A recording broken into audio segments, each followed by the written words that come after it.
Status tersangka terhadap Hogi Minaya, penabrak orang yang menjamret istrinya, belum dicabut meski telah dilakukan upaya restoratif justice. Kendati demikian, polisi menyebut tersangka tidak ditahan lantaran bersikap kooperatif.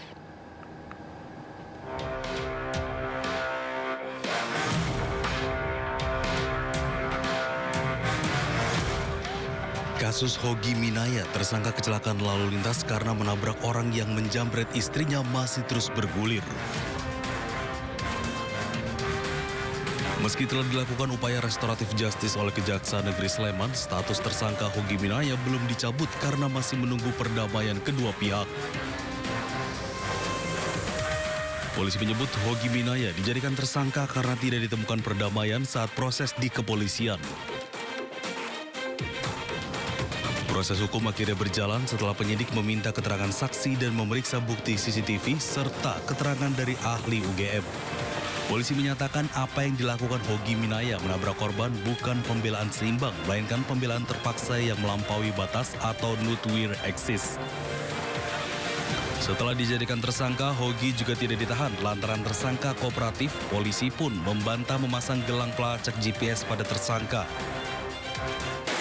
Selama proses penyidikan, Satlantas Polresta Sleman tidak melakukan penahanan. Ya, apalagi tadi ada yang menyampaikan GPS, yaitu kita tidak melakukan itu. Nah, karena selama proses penahanan sampai dengan tahap 2 kita tidak melakukan penahanan. Jadi yang memasang GPS itu dari mana? Kita nggak tahu, yang jelas bukan dari kepolisian. Polisi menambahkan pihaknya sudah membuka ruang mediasi melalui restoratif justice di kepolisian sebelum menetapkan tersangka, namun gagal tercapai kesepakatan. Dari Sleman, Yogyakarta, Heru Trijoko, iNews melaporkan. Alhamdulillah saya ucapkan terima kasih kepada seluruh masyarakat Indonesia yang sudah memberi atensi kepada kami. Alhamdulillah saya dan suami mendapatkan keadilan seadil-adilnya. Suami saya pada hari ini mendapatkan keadilan, kebebasan yang dari pertama kami minta. Alhamdulillah, matur nuwun untuk Bapak pimpinan DPR yang sudah benar-benar mengayomi kami, mendengar kami. Saya ucapkan terima kasih untuk seluruh lapisan masyarakat Indonesia. Matur nuwun, matur nuwun.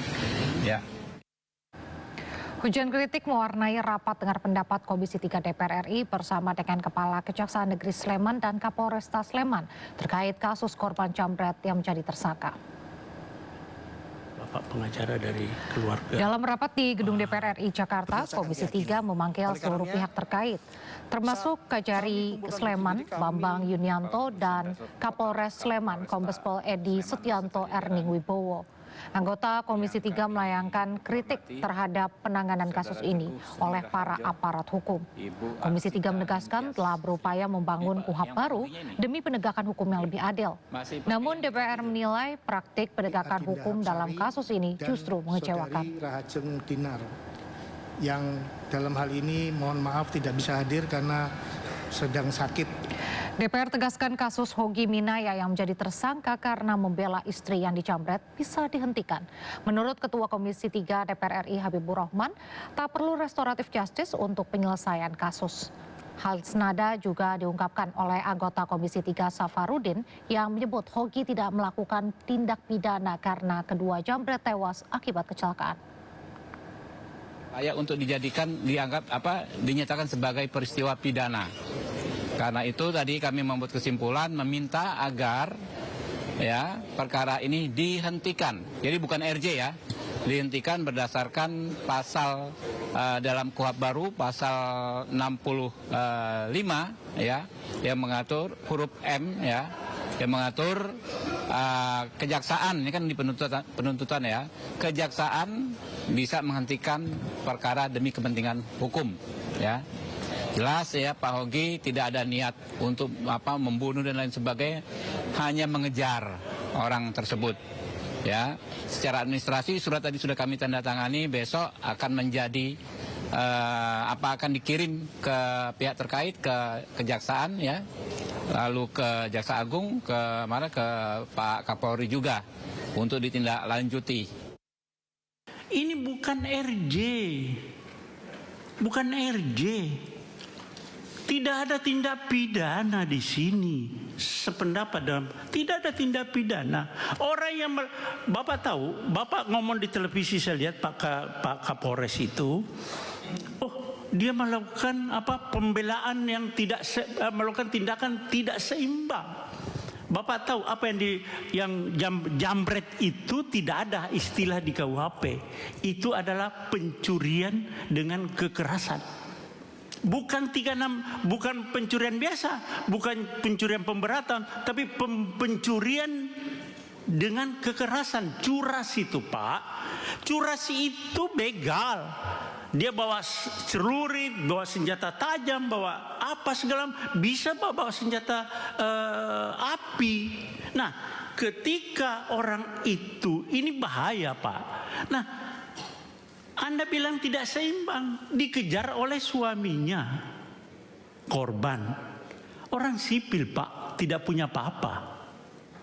Orang sipil nggak punya apa-apa itu. Nggak punya, tidak dipersenjatai, jadi itu bukan tidak seimbang, memang justru yang tidak seimbangnya itu orang sipil, Pak, yang mengejar pelaku curas. Bagaimana Bapak bilang tidak seimbang? Ya, jadi coba, bolak-balik begini, Anda salah menerapkan suatu pasal. Jadi tindak pidananya adalah curas, ya, pencurian dengan kekerasan. Tersangkanya meninggal dunia, ya selesai SP3. Kami akan yang sudah disepakati bersama dalam kesempatan rapat siang ini tadi. Dan untuk mekanismenya kami akan segera menunggu petunjuk pimpinan. Kami akan segera melaporkan ini, dan untuk mekanismenya nanti penghentiannya kita. Lansia penjual tahu goreng di Padang, Sumatera Barat menjadi korban penjamretan. Pelaku beraksi seorang diri menggasak dompet berisi uang modal usaha korban.